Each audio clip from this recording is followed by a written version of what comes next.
चलिए, जय हिंद दोस्तों, मेरा नाम तुषार है। सीजीपीएससी नॉलेज हब के इस यूट्यूब चैनल पे आप सभी का स्वागत है। आज हम लोग फिर से क्या कर रहे हैं, सीजीपीएससी प्रीलिमिनरी की तैयारी कर रहे हैं, तो उसी में मैथ के क्वेश्चन बनाएंगे। आज थोड़ा हार्ड लेवल के क्वेश्चन रहेंगे, या बोल सकते हो लेवल हम लोग बढ़ा देंगे। जिस प्रकार का आजकल क्वेश्चन आते हैं वो जनरली शॉर्ट ट्रिक से नहीं बनते, आपको थोड़ा पेन रगड़ना पड़ेगा, बेसिक आपको नॉलेज होगा तभी बनेंगे। तो वैसे ही हम लोग देखेंगे ये वीडियो सीजीपीएससी के साथ साथ सीजीबीएफएम एसआई के एग्जाम के लिए, इसके अलावा और भी जो एग्जाम होते हैं हॉस्टल वार्डन वगैरह के, हर किसी एग्जाम में जो है ये वाला काम आने वाला है वीडियो, जिसमें भी मैथ पूछता है इन सबसे आएगा। कौन कौन से टॉपिक हैं, अलग अलग पूरे रैंडम टॉपिक आपको देखने को मिलेगा।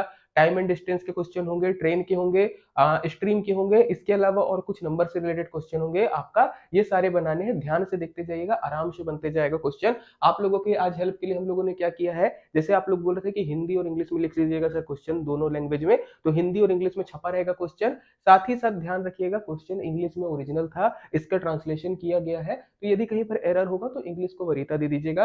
आप लोगों के लिए आंसर लगा रहेगा, ताकि यदि आप लोग कोई दूसरे मेथड से क्वेश्चन बनाते हैं, एक बार आंसर आप टैली कर सके। चलिए बढ़ते हैं। तो जैसे पहला क्वेश्चन है, बोलता है एक नाव धारा के अनुकूल 28 किलोमीटर जाती है और लौटते समय धारा के प्रतिकूल केवल 75% की दूरी तय करती है। यदि नाव धारा के अनुकूल की तुलना में धारा के प्रतिकूल को कवर करने में 3 घंटे अधिक लेती है, तो स्थिर पानी में नाव की गति ज्ञात कीजिए। यदि धारा की गति कितनी है आपके पास, 5/9 मीटर प्रति सेकेंड। या इंग्लिश में अगर हम लोग इसको पढ़ेंगे तो कैसे लिखता है, a boat goes 28 kilometre downstream and while returning covered only 75% of the distance that was covered in upstream. If the boat takes 3 hours more to cover the upstream than downstream, then find the speed of boat in still water if the speed of stream is 5/9 metre पर second. अब यहाँ पर बहुत सारी चीजें हैं जिसको करना है, हम लोग थोड़ा सा करने की कोशिश करते हैं। पहले क्या क्या चीजें दी है उसके हिसाब से समझेंगे, क्योंकि बहुत सारी चीजें जो है यहाँ पे गलत हो सकती है। सबसे पहला गलती कहाँ होगी, यहाँ पर देखिएगा, जब भी चाल दूरी समय के क्वेश्चन रहे या कहीं पे भी आपका स्पीड के बारे में बात आती है, चाहे ट्रेन का क्वेश्चन हो, चाहे बोट का हो, चाहे टाइम एंड डिस्टेंस का हो, स्पीड में हमेशा यूनिट चेक करिएगा। यहाँ पर यूनिट क्या दी है, मीटर ऑफ पर सेकेंड, मीटर पर सेकेंड दिया है, हम लोग लिख देते हैं आपका क्या है, स्ट्रीम है। ओके चलिए, स्ट्रीम की यूनिट दी है अपने को 5/9 मीटर पर सेकेंड। तो सबसे पहला काम हम लोगों को क्या रहेगा, इसको किलोमीटर प्रति घंटा में बदलना, क्योंकि हमारे पास सारी यूनिट बाकी जो हम लोगों की आएगी वो किलोमीटर प्रति घंटा में आएगी। तो चलिए कर लेते हैं।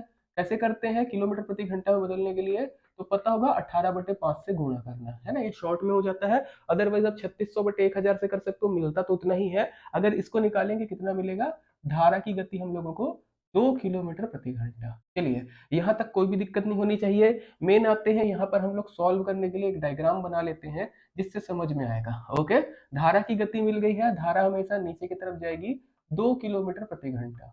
ओके चलिए आते हैं। नाव है, नाव की चाल हम लोगों को नहीं पता है, नाव की स्पीड हम लोग मान लेते हैं कितना, x किलोमीटर प्रति घंटा। x किलोमीटर प्रति घंटा। जब धारा की तरफ नीचे की तरफ जाती है, धारा प्रवाह या धारा के अनुकूल बोले या फिर डाउन स्ट्रीम बोले, तब नाव की जो गति होगी हमारी वो कितनी हो जाएगी, x+2 हो जाएगी। क्यों x+2 होगी, क्योंकि धारा भी सपोर्ट करेगी। तो x+2 की गति से जाता है, कवर कितना करता है भैया, 28 किलोमीटर।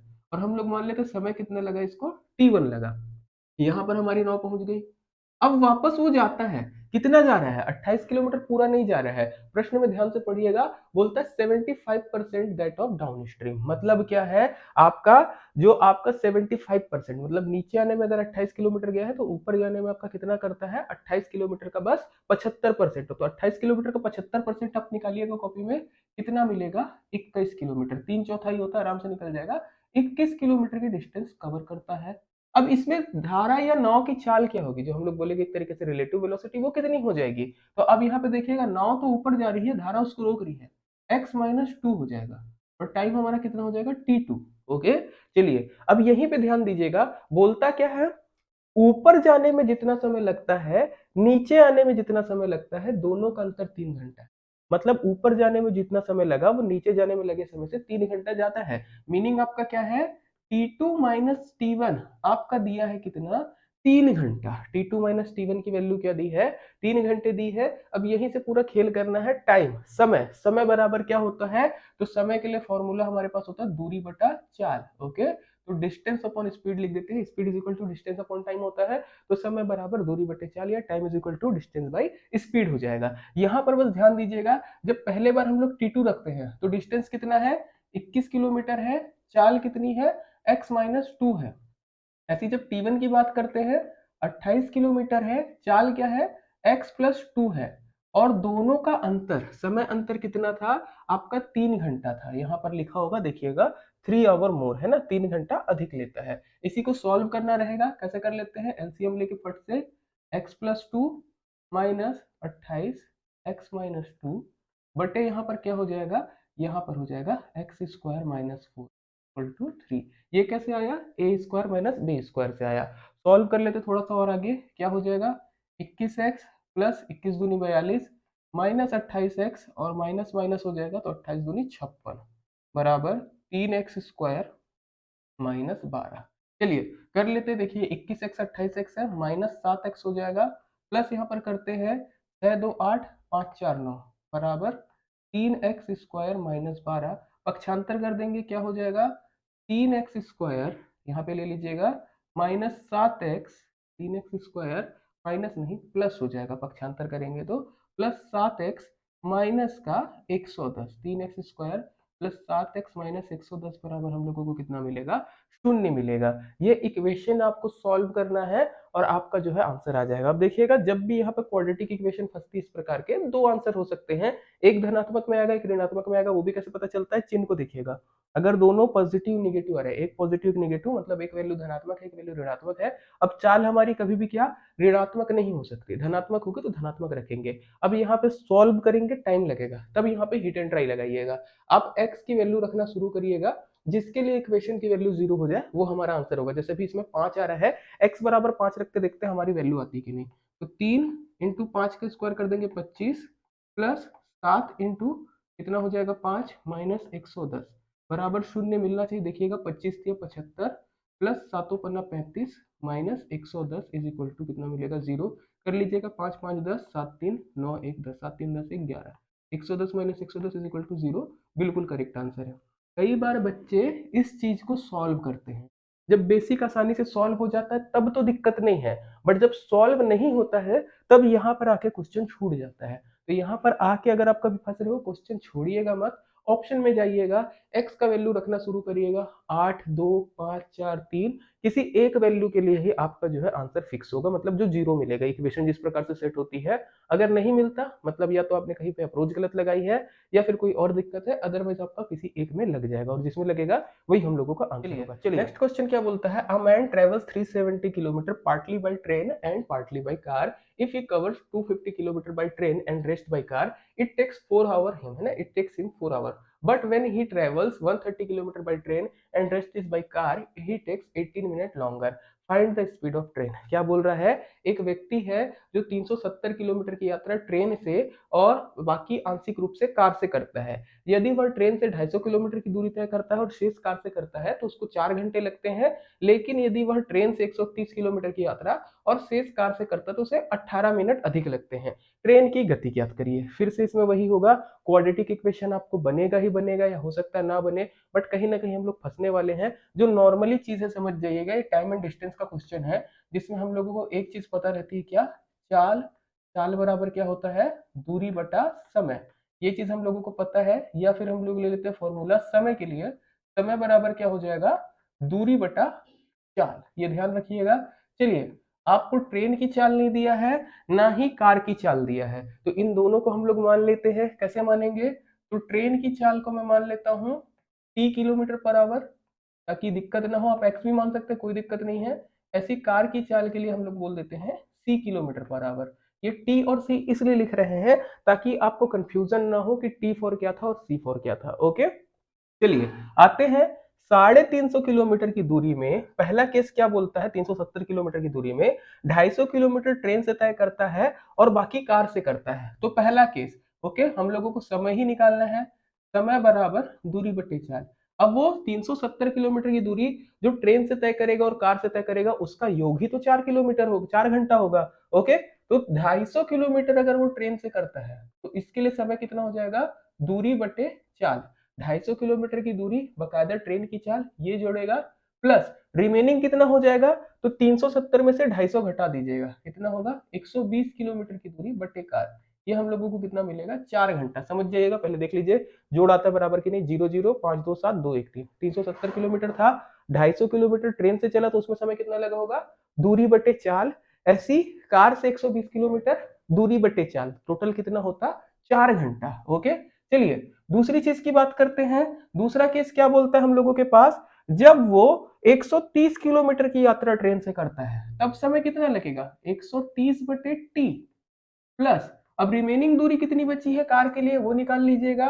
तो 370 पहुंचाना है तो जीरो तो कोई दिक्कत नहीं है, 4 और 2 देख लीजिए इसको जोड़ के एक बार, 0, 4, 3, 7, 2, 1, 3, 240 किलोमीटर की दूरी वो कार से तय करता है। तो 130 बटे टी प्लस 240 बटे सी, तब उसको कितना टाइम लगता है? ध्यान से पढ़िए, पहली बार 4 घंटा लगा था, दूसरी बार 18 मिनट ज्यादा लगता है, मतलब उसको कितना लगा होगा? 4 घंटा 18 मिनट। अब 4 घंटा 18 मिनट को लिखने का तरीका समझिएगा, आप ऐसे लिखेंगे, 4 सही 18 बटे 60, ये क्या है?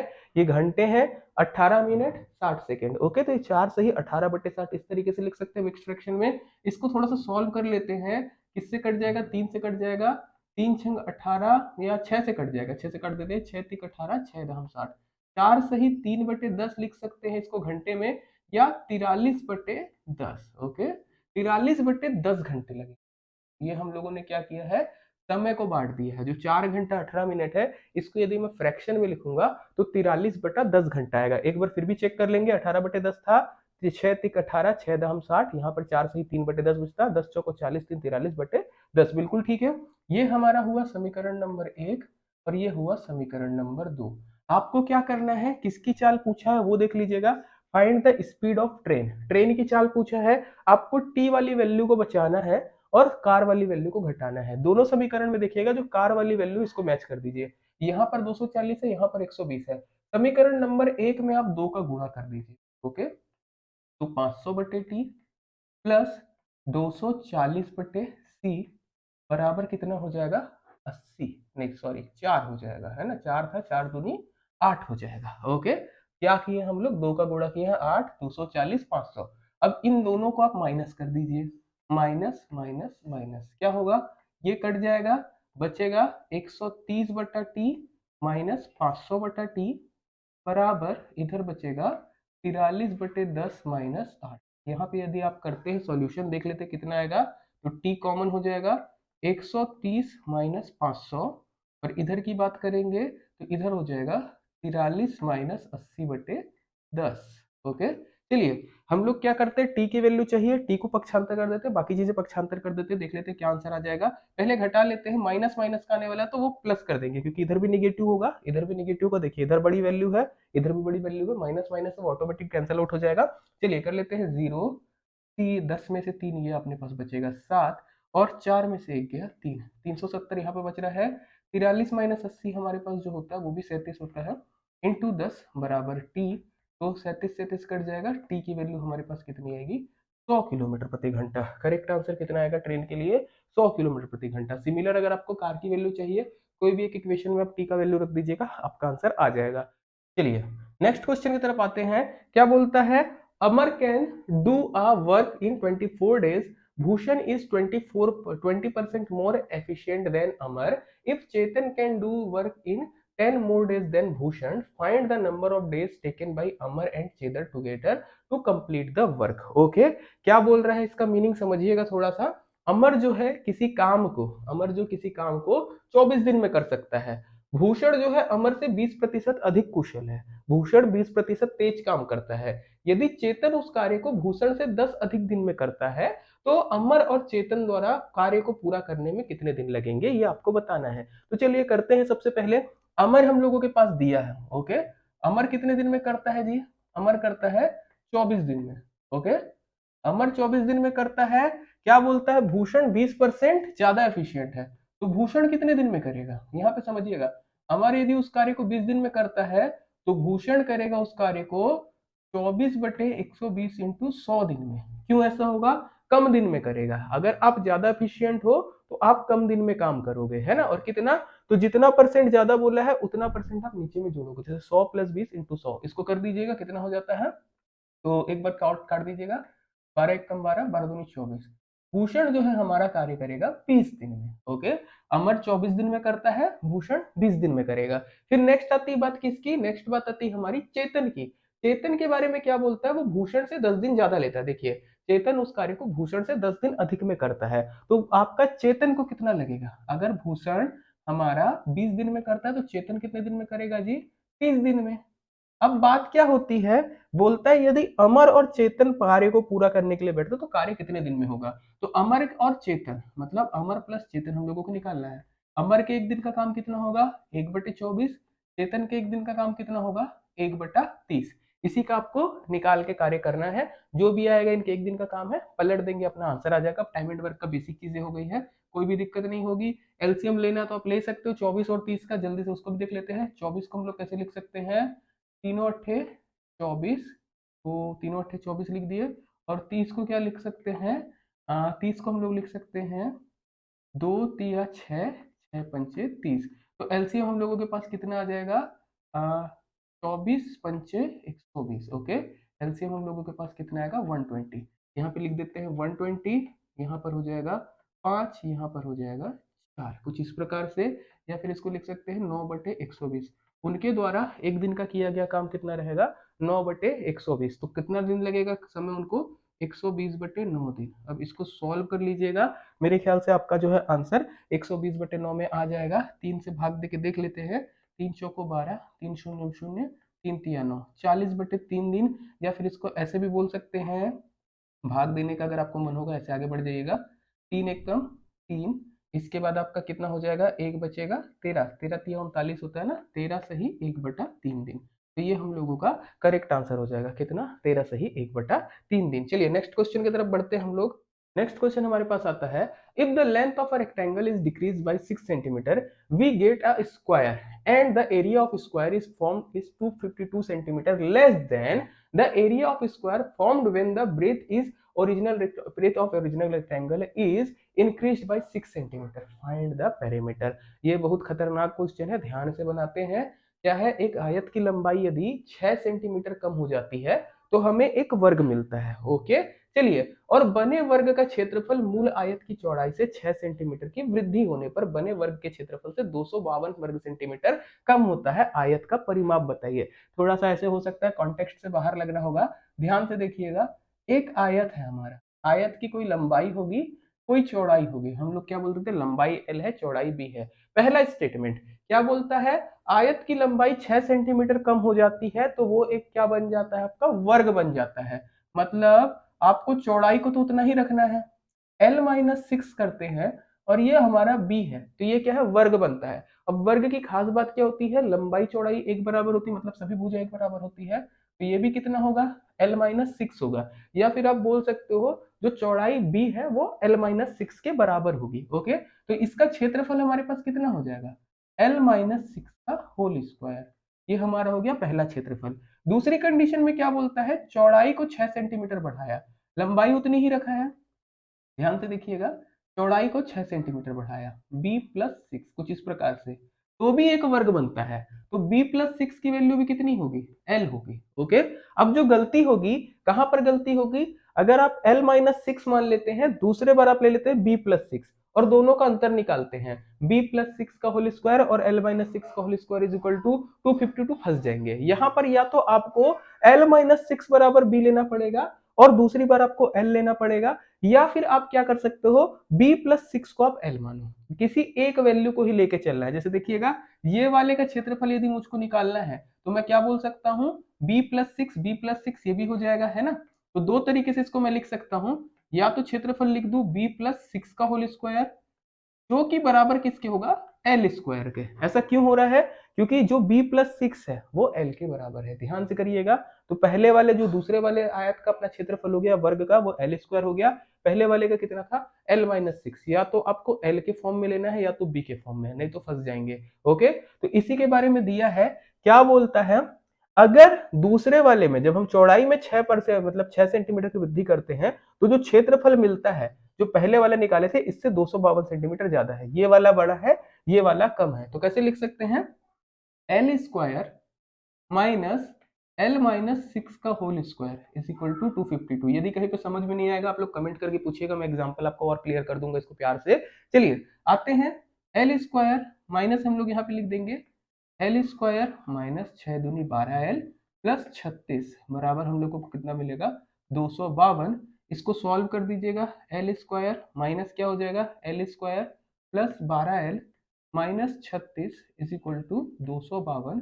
यहाँ से आपको दिखेगा एल स्क्वायर कट जाएगा, 12l बराबर 252 प्लस 36, इसको जोड़िएगा जल्दी से, कितना हो जाएगा, 6 2 8, 5 3 8 और हमारे पास हो जाएगा 2। तो 12l की वैल्यू हम लोगों को 288 मिलती है। तो l की वैल्यू कितनी मिलेगी, 288/12, या फिर बोल सकते हैं 12 दूनी 24, 4 बचेगा, 12 चौको 48। हमारा l आएगा कितना, l हमारा आएगा 48, या सॉरी 48 नहीं 24। l की लंबाई हमारे पास कितनी है, 24। अब ध्यान से देखिएगा, l 24 है, b प्लस 6 की वैल्यू l के बराबर थी, है ना, मतलब b प्लस 6 अगर हमारा 24 है, b प्लस 6 24 है, तो b कितना होगा हमारा, b होगा 18। ओके, इधर उधर बना रहा हूं मैं, ध्यान से देखते जाइएगा नहीं तो फिर फंस सकते हैं। 18 आपको बोला क्या है, परिमाप, परिमाप का फॉर्मूला क्या होता है, परिमाप का फॉर्मूला होता है 2l प्लस, चलिए करते हैं 2l प्लस बी करने से, तो 2 इंटू 24 प्लस 18, ये आपका आंसर होगा, कर लीजिएगा, 8 4 12 और 2 1 3 1 4, है ना, इंटू 2, या फिर बोल सकते हैं 2 दूनी 4, 2 चौके 8, 84 सेंटीमीटर। 84 सेंटीमीटर आपका क्या होगा, आंसर होगा। जब भी परिमाप की बात आती है सेंटीमीटर में रहता है, स्क्वायर सेंटीमीटर में नहीं रहता। नेक्स्ट क्वेश्चन आता है, the ratio of curve surface of area of a total surface area of the right circular cylinder is in the ratio of 3:5. The curved surface area of the cylinder is 1848 centimeter square. Find the height of cylinder. बोलने का मतलब क्या है, एक बेलन है, बेलन का वक्र पृष्ठ और संपूर्ण पृष्ठ, इसका अनुपात आपको दिया है 3:5। यदि वक्र पृष्ठ का क्षेत्रफल 1848 है तो उसकी हाइट आपको बताना है, ऊंचाई कितनी होगी। अब जिनको शंकु नहीं पता है या बेलन नहीं पता है, बेलन कैसा दिखता है, बेलन आपको कुछ इस प्रकार का देखने को मिलेगा, जिसमें ये हमारी हो जाती है त्रिज्या जिसको हम लोग बोलते हैं r, और ये हो जाती है हमारी ऊंचाई जिसको हम लोग बोलते हैं h। अब यहाँ पर जो चीज आपसे पूछा है वक्र पृष्ठ और संपूर्ण पृष्ठ, जो दिया है वो चीज हम लोग लिख लेते हैं, वक्र पृष्ठ और संपूर्ण पृष्ठ, इसका अनुपात आपको दिया है, कितना दिया है जी, 3:5। ये फॉर्मूला बेस्ड क्वेश्चन है, यदि आपको फॉर्मूला पता है तो बन जाएगा, अगर फॉर्मूला नहीं पता है तो नहीं बनेगा। वक्र पृष्ठ का क्षेत्रफल का फॉर्मूला क्या होता है, पाई आर स्क्वायर, ओके नहीं सॉरी सॉरी गलत हो रहा है, वक्र पृष्ठ का फॉर्मूला होता है 2πr h, यहाँ पे जाएगा 2πr h, बढ़िया है।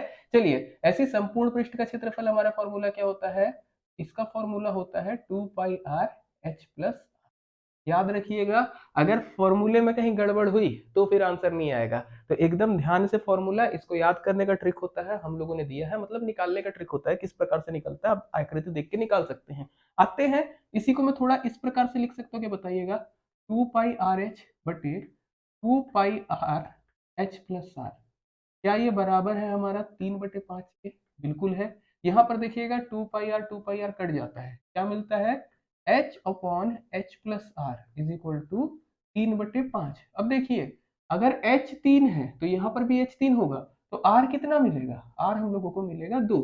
तो मैं कुछ इस प्रकार से लिख सकता हूँ क्या, कि h बटे r बराबर जो है 3/2, या फिर हम लोग लिख सकते हैं 2h बराबर कितना होगा, 3r होगा। इसको ध्यान रखिएगा, 2h बराबर आपको कितना मिलेगा, 3r मिलेगा। ओके चलिए आगे बढ़ते हैं हम लोग। नेक्स्ट हमारे पास क्या आता है, फॉर्मूले में हम लोगों को बोला है प्रश्न में कि जो वक्र पृष्ठ है 2πr h, इसकी वैल्यू दी है 1848, 2πr h इसकी वैल्यू आपको दी हुई है 1848। ओके, आपको बोल रहा है h निकालिए। अब देखिए मेरे को पता है 3r, 3r बराबर क्या होता है, 2h के बराबर होता है। यहाँ पे 2πr h है, अगर मैं यहाँ पर 3 का गुणा कर दूं और इधर 3 का गुणा कर दूं कोई दिक्कत नहीं होगी, तो वैसे ही लिख देते, देखिएगा 3 इंटू आर इंटू 2πh हम लोग रखे हैं, और इधर भी कर देते हैं 3 इंटू 1848, स्मार्टली खेल रहे थोड़ा सा।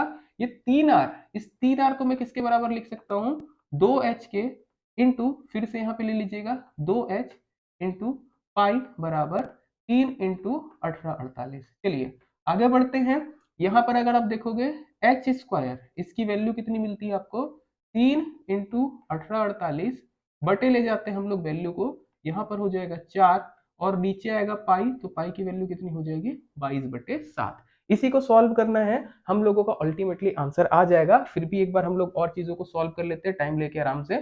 चलिए 11 से काट देते हैं, 11 दूनी 22, 11 एक कम 11, 7 बचेगा, 11 छिक्का 66, 11 अट्ठे 88। चलिए फिर से कट रहा है क्या, 4 से कट रहा है, 4 चौको 16, 4 दूनी 8, फिर किसी से कट रहा है, 21 से कट रहा है।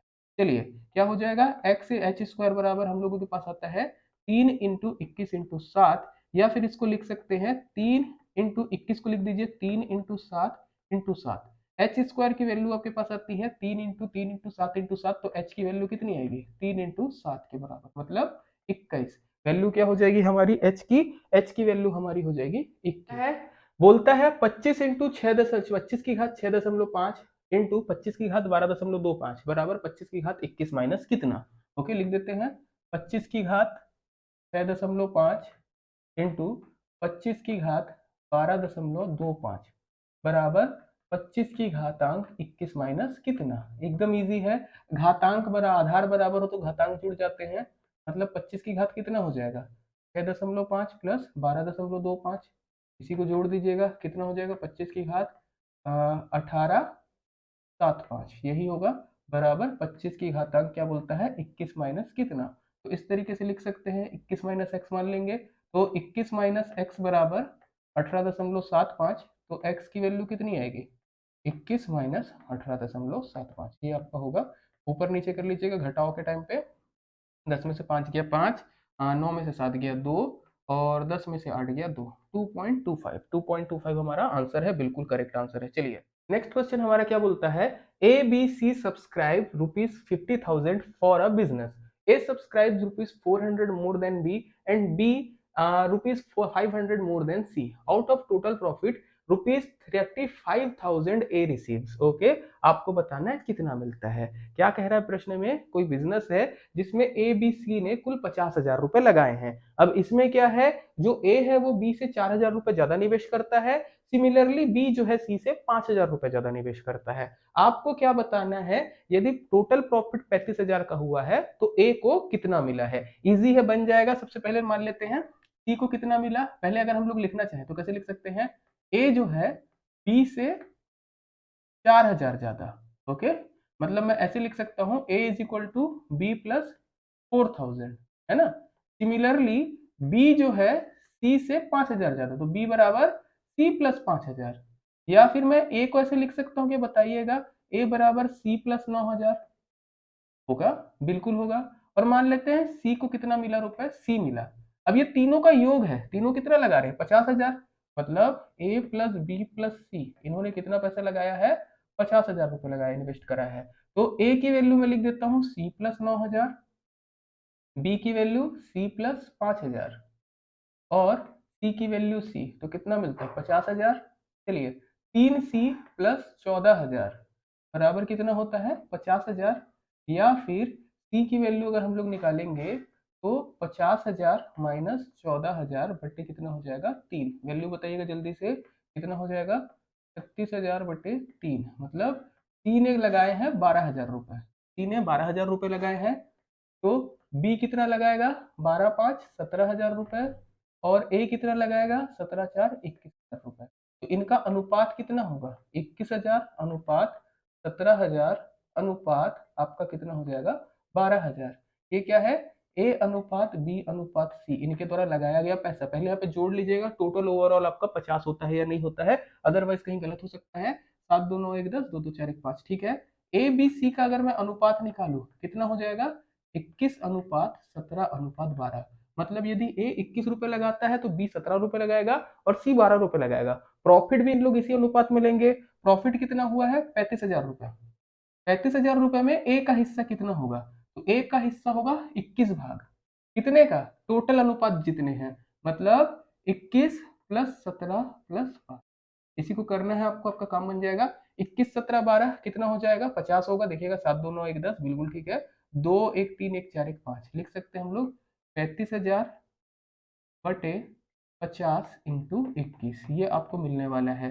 काट दीजिएगा सीधा सीधा, जीरो से जीरो कट जाएगा, 5 सत्ते 35, 3 जीरो उतर जाएगा, 7 एक कम 7, 7 दूनी 14, और 3 जीरो उतर जाएंगे, 14,700 जो निवेश होगा उसका कितना होगा 14,700, मतलब जो प्रॉफिट होने वाला है वो 14,700 मिलेगा। चलिए नेक्स्ट क्वेश्चन आते हैं, क्या बोलता है, एक मिश्रण है 100 किलोग्राम, 100 रुपए प्रति किलोग्राम का बनाना है उसको, कैसे, दो पाउडर को मिला के, एक 80 रुपए प्रति किलो में बिकता है, एक 120 रुपए में, बताइए कितने में होगा। बेसिक क्वेश्चन है, एकदम आसानी से बन जाएगा। आपका किस पार्ट का आता है, एलिगेशन का। एक आपके पास मैक्सिमम वैल्यू है 120 की, एक मिनिमम वैल्यू है 80 की, आपको मिश्रण बनाना है 100 का। जानते हैं कैसे घटाते हैं, बिल्कुल, यहाँ से घट जाएगा, 100 में से 80 मिलेगा 20, इधर में से घटेगा 120 में से 100, 20, अनुपात क्या होगा, 20:20, या फिर होगा 1:1। खत्म हो गया क्वेश्चन। करेक्ट आंसर क्या आएगा, 1:1 का। चलिए नेक्स्ट क्वेश्चन की तरफ बढ़ते हैं। बोलता है, a man bought some apples of which 30% of them were rotten, he sold 75% of the balance and was left with 261 apples. How many apples did he have originally? एक आदमी था, कुछ सेब खरीदता है, 13% सड़े हुए थे, शेष का उसने 75% बेच दिया और उसके पास अब केवल 261 सेब बचे हैं। तो बताइए शुरुआत में कितने सेब थे, प्रतिशत का क्वेश्चन है। शुरुआत में मानिए उसके पास कितने सेब थे, 100x, देखिएगा एक लाइन में आंसर आएगा, 100x में से 13% खराब हो गए, तो बच्चे कितने अच्छे, कितने बचे, तो 100 माइनस 13, मतलब आपका 87% अच्छे सेब बचे हैं। तो इसको कैसे लिखेंगे, इस प्रकार से, 100% हमारे पास सेब थे, 100x सेब थे, उसका 13% खराब हुआ, तो अच्छे कितने बचे, 87%, उसमें से उसने 75% बेच दिए, 75% बेच दिए, तो अब कितने बचे, 75 बिक गए, तो 25% बचे होंगे। ध्यान रखिएगा, केवल आपको जो वैल्यू दी है यहाँ पर, जैसे खराब हुए वाली या बेचे वाली, उसमें से आपको 100 को माइनस लिखना है, माइनस करना और वैल्यू लिखना है। तो 87% अच्छे बचे थे, उसके बाद उसमें से 25% बस बाकी बचे हैं, तो वैल्यू आपको कितनी मिलती है, कितने से मिले अपने बचे हैं भैया आखिरी में, 261, ये हो जाएगा। चलिए कर लेते हैं, 100x बराबर आपका कितना हो जाएगा, 261 इंटू 100 डिवाइडेड बाई 87 इंटू 20, आपका 100 डिवाइडेड बाई 25। चलिए काटिएगा, देखिएगा किस संख्या से कटते हैं, आपका आंसर आ जाएगा। सबसे पहले हम लोग किससे काट सकते हैं, 3 से ही काट देते हैं। चलिए 3 से काट देते हैं, तीनों अट्ठे 24, 2 बचेगा, तीनों सत्ते 21, यहाँ पे काट देते हैं ना। चलिए इसके बाद यहाँ पे कटेगा क्या, 8 7 15, यहाँ पे तो 87 आ रहा है वैसे। चलिए 3 दूनी 6, 2 बचेगा, 3 नाम 27, 29 होता है क्या, बिल्कुल होता है, 29 एकम 29, 29 है ना। यहाँ पे काट देंगे, 25 एकम 25, 25 चौको 100, 100x जो हमारे शुरुआत में सेब थे 100%, वो कितने हो जाएंगे, 1200। शुरुआत में हमारे पास सेबों की संख्या कितनी थी, 1200 सेब थे। ओके, चलिए नेक्स्ट क्वेश्चन में आते हैं। नेक्स्ट क्वेश्चन जो है आज का अंतिम क्वेश्चन है और सबसे कठिन वाले पैटर्न में आता है ये वाला प्रश्न। क्या बोल रहा है, 3 अंकों की ऐसी कितनी संख्या है जिनके अंकों का गुणनफल 2 से अधिक है लेकिन 7 से कम है। अब अगर ये क्वेश्चन को अगर आप सोच के बनाने जाओगे, में भी फंस जाएंगे। कैसे, क्योंकि 3 अंकों की संख्या हमारे पास कहां से शुरू होती है, 100 से शुरू होती है और खत्म कहां पे होती है, 999। तो क्या इतनी सारी संख्याओं में हम लोगों को चेक करना है क्या, नहीं, लॉजिकली समझना है करना क्या क्या है।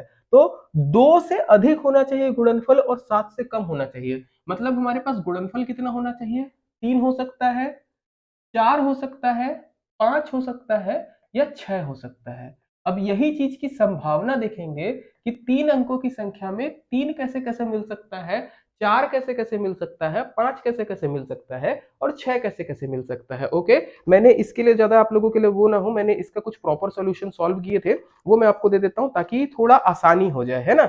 जैसे देखिएगा, आपको 3 लेना है, कैसे कैसे मिल जाएगा, 113, 131, क्या इसके अलावा और कोई संख्या है क्या जिसमें हम लोगों को 3 मिल सकता है, 331। देखिएगा, 3 एक कम 3, एक कम 3, एक दिया 3 एक कम 3, और यहाँ पे लिख दीजिएगा 311। ओके, 3 एक कम 3 एक कम 3। चलिए ये तीनों में क्या है, आपको आपका क्या मिलेगा, 3 मिलेगा। वैसे ही अगर हम लोग जाएंगे 4 के लिए, तो 4 कैसे मिल सकता है, 1 दूनी 2 दूनी 4, 2 एक कम 2 दूनी 4, 2 दूनी 4 एक कम 4, इस प्रकार से आपको मिलेगा।